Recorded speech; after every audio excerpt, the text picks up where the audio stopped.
नमस्कार मंडळी, recipe with Shubhangi या चॅनलमध्ये तुमचं मनापासून स्वागत आहे. तर आज आपण बनवणार आहोत अतिशय पौष्टिक, चविष्ट आणि झटपट तयार होणारे असे मखाण्याचे लाडू. चला तर मग वेळ न वाया घालवता आपण रेसिपीला सुरुवात करूया. तर इथे मी 2 वाटी मखाणे घेतलेले आहेत, 2 वाटी गूळ घ्यायचा आहे, अर्धी वाटी बदाम घेतलेले आहेत, भोपळ्याच्या बिया आणि टरबूजच्या बिया घेतलेल्या आहेत 2-2 चमचे, तिथे अर्धी वाटी काजू घेतलेले आहेत, 1 वाटी खोबऱ्याचा किस घेतलेला आहे, सुके खोबऱ्याचा. तर 1.5 वाटी मी ते गव्हाचं पीठ घेतलेलं आहे, तूप घेतलेलं आणि वेलची पावडर घेतलेली आहे. ते सगळ्यात आधी आपण इथे पॅन गरम करायला ठेवलेलं आहे. त्याच्यामध्ये मी भोपळ्याच्या बिया आणि टरबूजच्या बिया हे आपल्याला खरपूस अशा भाजून घ्यायच्या आहेत. तर बारीक गॅस करून हे आपल्याला बिया भाजून घेतल्यानंतरला मी हे बिया काढून घेत आहे. त्यानंतरला 2 वाटी मखाणे घेतले आहेत, ते देखील बारीक गॅसवरती आपल्याला 5 ते 6 मिनिट हे खरपूस असे भाजून घ्यायचे आहेत. तर पाहू शकता अशा पद्धतीने हे असे क्रंची झाले पाहिजे. अशा पद्धतीने हे तोडून दाखवते तुम्हाला मी. अशा पद्धतीने हे भाजून घेतले पाहिजे.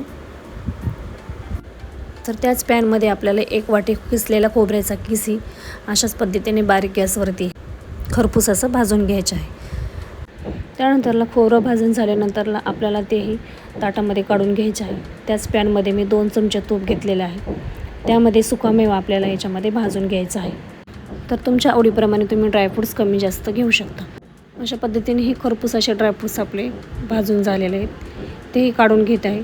त्यानंतरला मी पॅनमध्ये इथं 1.5 वाटी गव्हाचं पीठ घेतलेलं आहे, तेही आपल्याला बारीक गॅसवरती असेच भाजून घ्यायचे आहे. त्यामध्ये मी 5 ते 6 चमचे तूप टाकून घेतलेले आहे.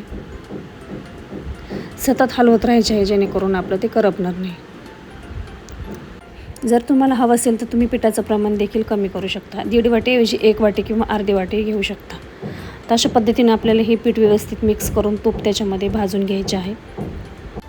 तर अशा पद्धतीने हे पीठ पाहू शकता मी लालसर असं बारीक गॅसवरती लाल होईपर्यंत, कलर सोनेरी होईपर्यंत भाजून घेतलेलं आहे. तर पीठ देखील काढून घेत आहे. त्याच पॅनमध्ये मी 2 ते 3 चमचे तूप टाकून घेत आहे. त्यानंतर जे गूळ घेतलेला आहे आपण, तो 2 वाटी गूळ आपल्याला त्याच्यामध्ये टाकून घ्यायचा आहे. तर मी एकाच वाटीच्या साहाय्याने सर्व प्रमाण घेतलेले आहे. तर हा गूळ आपल्याला व्यवस्थित असा मेल्ट करून घ्यायचा आहे. आपल्याला हा गूळ जास्त शिजवून घ्यायचा नाही.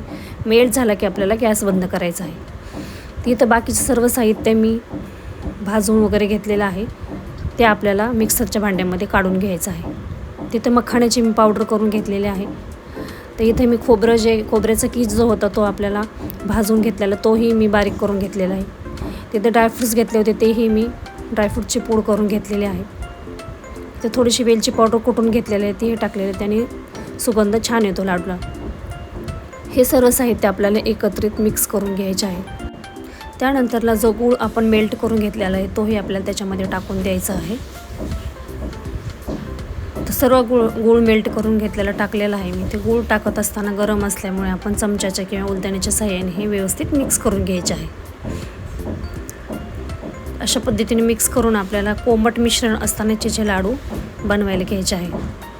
तुम्हाला हवं असेल तर अजून तुम्ही 2 ते 3 चमचे तूप याच्यामध्ये घालू शकता. अशा पद्धतीने हे सर्व मिश्रण आपल्याला एकजीव करून घ्यायचे आहे. गुळाचं प्रमाण आपल्याला व्यवस्थित घेतलेलं आहे, त्याच्यामुळे हे लाडू देखील आपले व्यवस्थित बनले जाते. तर मिश्रण कोमट असतानाच आपल्याला याचे छोटे छोटे आकाराचे लाडू बनवून घ्यायचे आहे. लहान असो किंवा मोठा असो, सर्वांसाठीच हा लाडू एकदम पौष्टिक आहे. हे लाडू हवाबंद डब्यामध्ये भरून 10 ते 15 दिवस सहज टिकतात आणि नाश्त्यासाठी किंवा संध्याकाळच्या स्नॅक्ससाठी हा उत्तम पर्याय आहे. जर तुम्हाला ही रेसिपी आवडली असते तर रेसिपीला लाईक करा, शेअर करा आणि अशाच सोप्या व चविष्ट रेसिपीसाठी माझ्या चॅनलला नक्की सबस्क्राईब करा. तर पुन्हा भेटूया अशाच नवीन रेसिपीसोबत. तोपर्यंत बाय.